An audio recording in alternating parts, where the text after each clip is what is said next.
paz de Jesus, Bíblia todo dia. Desafio de ler a Bíblia em um ano. Em nome do Pai, do Filho e do Espírito Santo. Amém. Oração inicial. Abre, Senhor, a minha mente para que eu compreenda, minha boca para que eu proclame e meu coração para que eu acolha. Amém.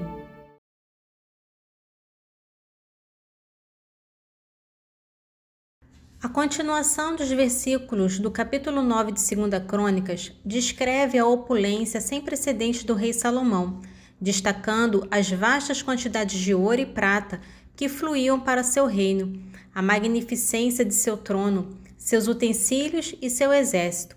O trecho também menciona sua sabedoria inagualável e a forma como ele administrava seu reino, culminando com o relato de sua morte e sucessão. Vamos à leitura. Continuação de 2 Crônicas, capítulo 9, dos versículos 13 ao 31. O peso de ouro que Salomão recebia cada ano era de 676 talentos, além do que lhe traziam os mercadores e comerciantes. Todos os reis da Arábia, como os governadores locais, traziam a Salomão tributos de ouro e prata. O rei Salomão mandou fabricar 200 escudos de ouro batido, para cada um dos quais utilizou 600 ciclos de ouro batido, e 300 pequenos escudos de ouro batido, para cada um dos quais empregou 300 ciclos de ouro. O rei colocou-os no palácio do Bosque do Líbano. O rei mandou construir um grande trono de marfim, revestido de ouro puro. Esse trono tinha 6 degraus, com um escabelo de ouro fixado no trono. Nos 2 lados do assento havia encostos flaqueados por leões. 12 leões estavam colocados à direita e à esquerda, nos 6 degraus. E não se fez um trono assim em nenhum reino. Todas as taças do rei Salomão eram feitas de ouro, e todo o vasilhame do palácio do Bosque do Líbano era de ouro puro. Isso porque no tempo de Salomão a prata não tinha valor, pois o rei tinha navios que iam a Tarsis com os servos de Irã. Cada 3 anos a frota voltava de Tarsis, carregada de ouro, prata, marfim, macacos e pavões. Dessa maneira, por sua riqueza e sabedoria, o rei Salomão avantajava-se a todos os reis da terra, e todos procuravam sua presença a fim de poder ouvir a sabedoria que Deus lhe tinha infundido no coração. Cada um lhe trazia anualmente seu presente: objetos de prata, objetos de ouro, vestimentas, armas, aromas, cavalos e mulas. Salomão possuía cavalariças para 4.000 cavalos de carros e 12.000 cavalgaduras para cavaleiros, que ele colocou nas cidades onde estavam abrigados seus carros, assim como em Jerusalém, perto de si. Ele dominava sobre todos os reis, desde o Eufrate até a terra dos filisteus e a fronteira do Egito. Graças a ele, a prata tornou-se em Jerusalém tão comum como as pedras e os cedros, tão numerosos como os sicômoros da planície. Era do Egito e de todas as terras que se importavam cavalos para Salomão. O restante dos feitos de Salomão, dos primeiros aos últimos, está relatado no livro do profeta Natã, na profecia de Aias, de Silo, e nas visões do vidente Ado a respeito de Jeroboão, filho de Nabate. O reinado de Salomão sobre todo Israel durou 40 anos em Jerusalém. Depois disso, Salomão adormeceu com seus pais e foi sepultado na cidade de Davi, seu pai. Seu filho Roboão sucedeu-lhe no trono. O capítulo 10 de 2 Crônicas descreve a causa imediata da divisão do reino de Salomão, após sua morte. Roboão, seu filho e sucessor, age com arrogância ao rejeitar os conselhos dos anciãos e aceitar o conselho dos jovens, o que leva as 10 tribos do norte a se rebelarem e a coroarem Jeroboão como seu rei, deixando Roboão para governar apenas sobre Judá e Benjamim. 2 Crônicas, capítulo 10. Roboão foi a Siquém, onde todo Israel se tinha reunido para proclamá-lo rei. Jeroboão, filho de Nabate, estava nesse tempo no Egito, para onde tinha fugido para escapar ao rei Salomão. Soube disso, retornou. Tinham-no mandado chamar. Jeroboão e todo Israel vieram, portanto, dizer a Roboão: Teu pai nos impôs um jugo pesado. Alivia, portanto, esta dura servidão e este jugo pesado que ele nos impôs. Nós seremos teus servos. Voltai, respondeu ele, a mim daqui a 3 dias, e a multidão se retirou. O rei Roboão aconselhou-se então com os anciões que tinham cercado seu pai Salomão durante sua vida. Que me aconselhais vós, disse-lhe ele, a responder a esse povo? Disseram: Se tu te mostras bom para com esse povo e dás atenção a ele, se lhes fala com benevolência, será teu servo para sempre. Mas Roboão negligenciou o conselho que lhe dava os anciãos, para por sua vez consultar os jovens de sua roda, que tinham crescido com ele. Que me aconselhais vós, disse-lhe ele, a responder a esse povo que me pede que eu alivie o jugo imposto a ele por meu pai?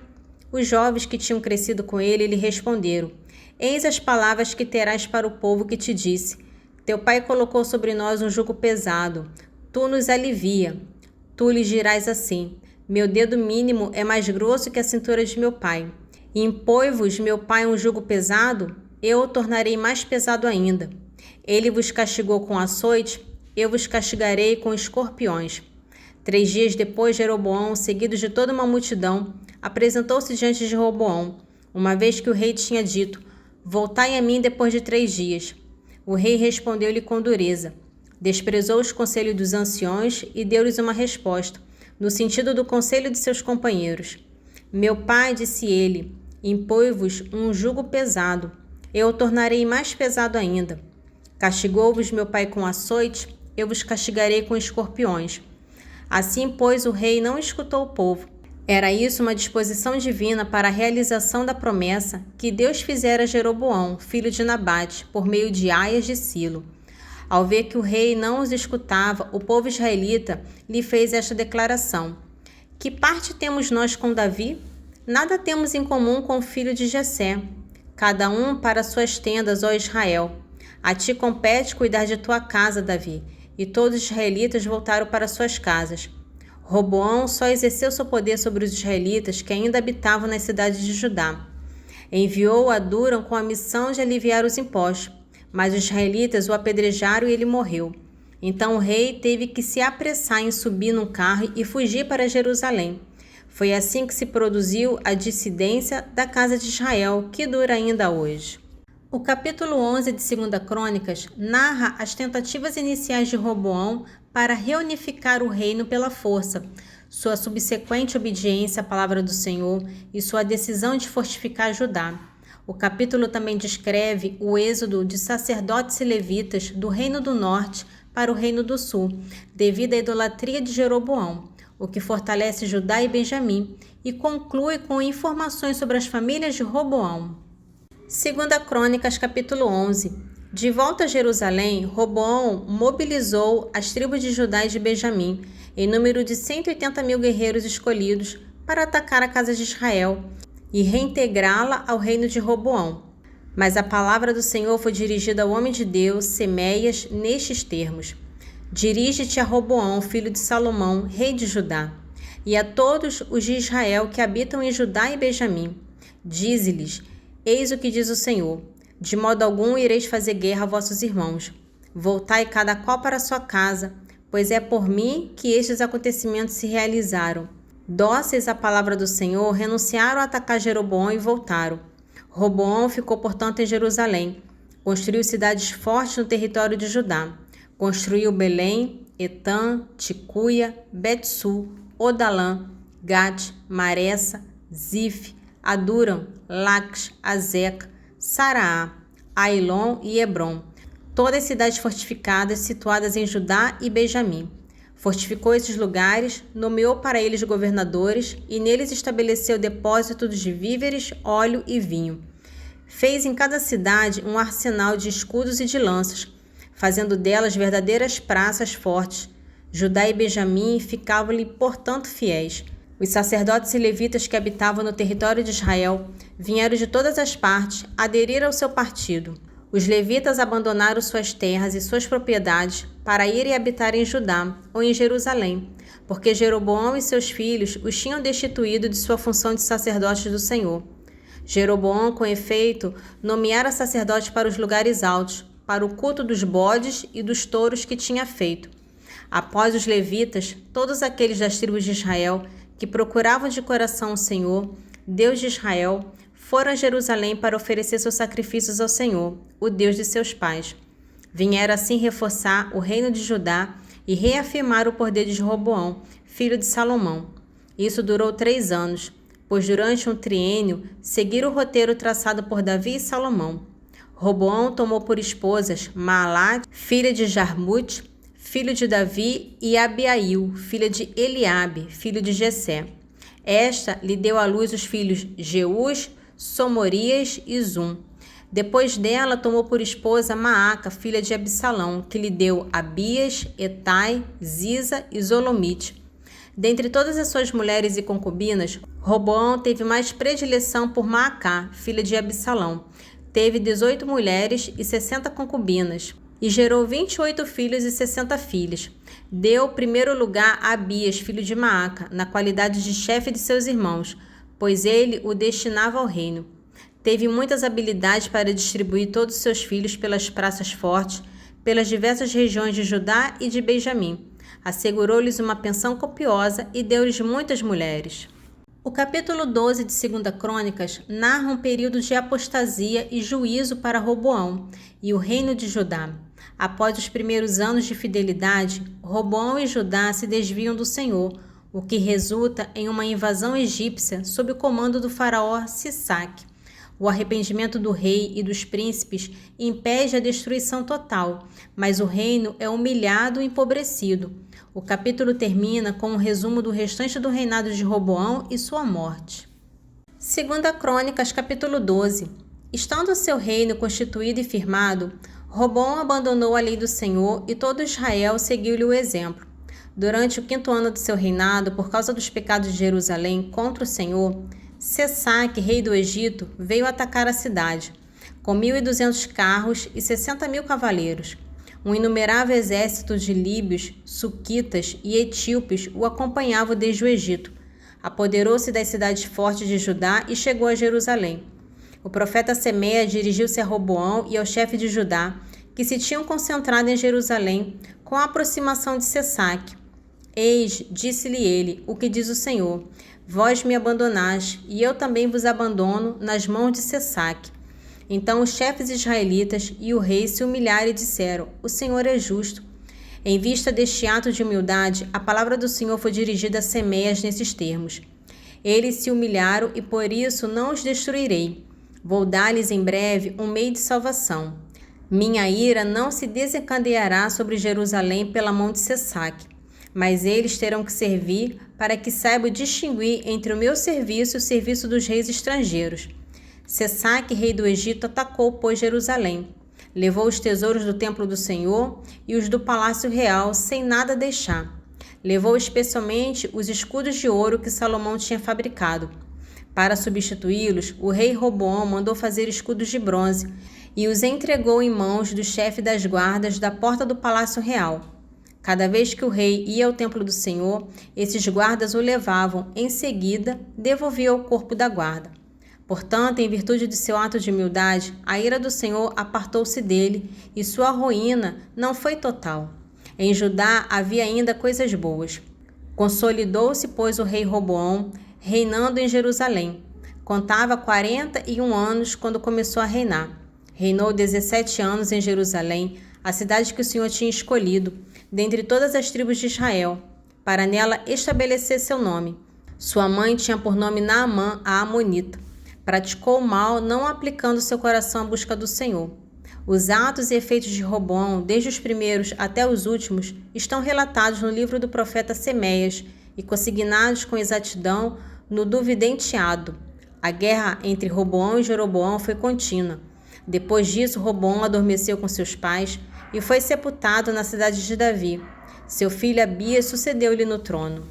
Em resumo, o trecho de Atos 13 estabelece o início da evangelização gentílica sistemática e a proeminência de Paulo. O Espírito Santo comissiona Barnabé e Saulo, legitimando sua autoridade apostólica. Chipre é o primeiro campo de atuação, com pregação nas sinagogas e um milagre que marca a conversão de um alto funcionário romano.